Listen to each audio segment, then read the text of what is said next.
नई Delhi railway station के पास स्थित DRM ऑफिस के बाहर रेलवे के हजारों कर्मचारियों ने प्रदर्शन कर नई पेंशन स्कीम का विरोध किया। इन कर्मचारियों का कहना है कि अगर ये स्कीम लागू कर दी गई तो रिटायरमेंट के बाद रेलवे कर्मचारियों को काफी दिक्कतों का सामना करना पड़ेगा। इन लोगों का कहना है कि अगर ये पेंशन लागू हो गई तो कर्मचारी सड़कों पर जाएंगे। साथ ही साथ इन्होंने कहा कि जब तक उनकी मांगे नहीं मानी जाएंगी तब तक उनका धरना प्रदर्शन ऐसे ही चलता रहेगा। नॉर्दर्न रेलवे यूनियन के पदाधिकारियों ने इसको लेकर और क्या कुछ कहा, आइए सुनते हैं।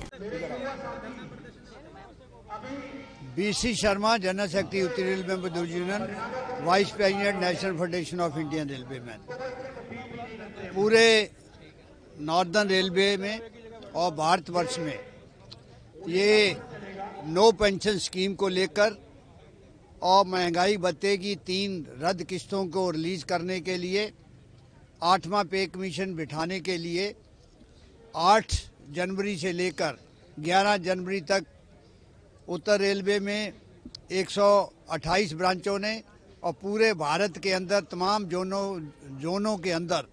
ये अनशन और रिलीज फास्ट जो है वो रखा गया। आज 8 से लेकर 11 तक चला। आज उत्तरी रेलवे मजदूर यूनियन ने DRM ऑफिस के सामने इस तीनों मांगों को लेकर ये प्रचंड प्रदर्शन का प्रोग्राम रखा है, जिसके अंदर क्योंकि ये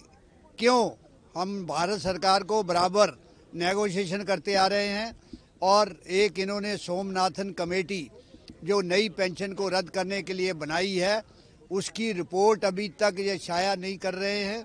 और ऑलरेडी 1982 का सुप्रीम कोर्ट का डिसीजन है और जिसके अंदर नकारा केस में यूनियन ऑफ इंडिया के वर्सेस ये डिसीजन आया था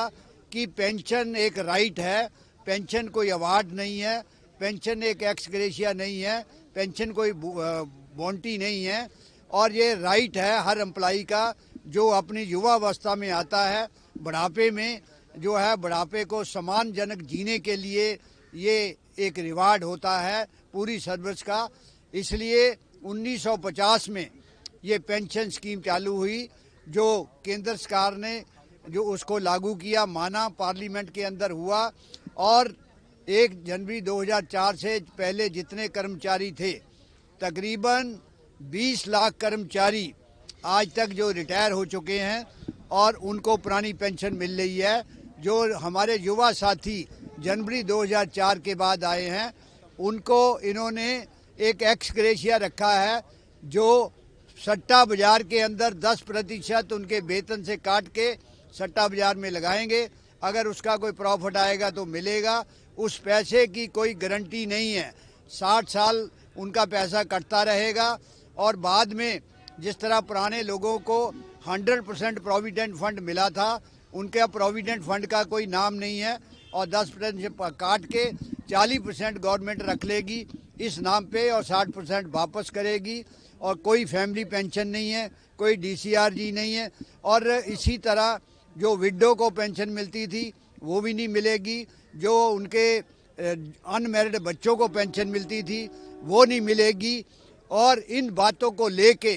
55 नुकसान है। नए जो कर्मचारी बैठे हैं अगर ये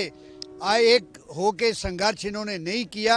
55 नुकसान इन कर्मचारियों को रिटायरमेंट पे भुगतने पड़ेंगे। जो हमारे रनिंग स्टाफ के साथी हैं उनको रिटायरमेंट पे ग्रेच्युटी के लिए अपनी प्रदर्शन कर रहे हैं या फिर क्या मांगे हैं सरकार से? देखिए, आज हम जो यहाँ पे DRM ऑफिस के बाहर उत्तरी रेलवे मजदूर यूनियन जो यहाँ पे प्रचंड धरना जो कर रही है,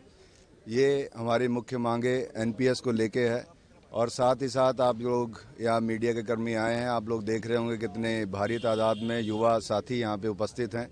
हम लोगों की ये NPS को लेके जो सरकार ने 1 जनवरी 2004 के बाद जो ये लागू कर दिया, हमारे भाइयों के ऊपर जो लगा दिया, उसको हम निरस्त कराने के लिए यहाँ पे इकट्ठा हुए हैं। और मैं आपके माध्यम से एक बात और कहना चाहूँगा कि जब भी देश में कोई आपदा आई है तो रेल का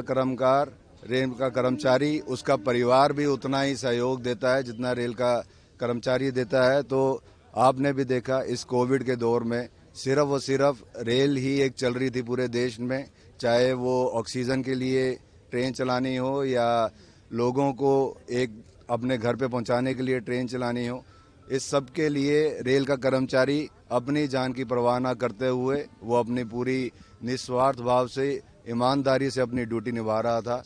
फिर भी आप क्या मांग चाहते हैं सरकार से? हम लोग ये चाहते हैं कि इस एनपीएस को ख़त्म करा जाए, जो ओल्ड पेंशन स्कीम है वो दोबारा से लागू करी जाए, जिस प्रकार सिर्फ और सिर्फ ये कामगारों के ऊपर ही लागू करी है। आप लोग जो मेंबर पार्लियामेंट बन के बैठे हैं 2004 के बाद, या तो उनके ऊपर भी लागू होती। जब एक संविधान है तो एक ही चीज़ सबके ऊपर लागू होनी चाहिए। हमारे ऊपर ये थोपी गई, हम इसका विरोध कर रहे हैं और हम ये मांग करते हैं ये सरकार इस चीज़ को ख़त्म करे जल्द से जल्द और हमारी मांग को जो है पूरा करे।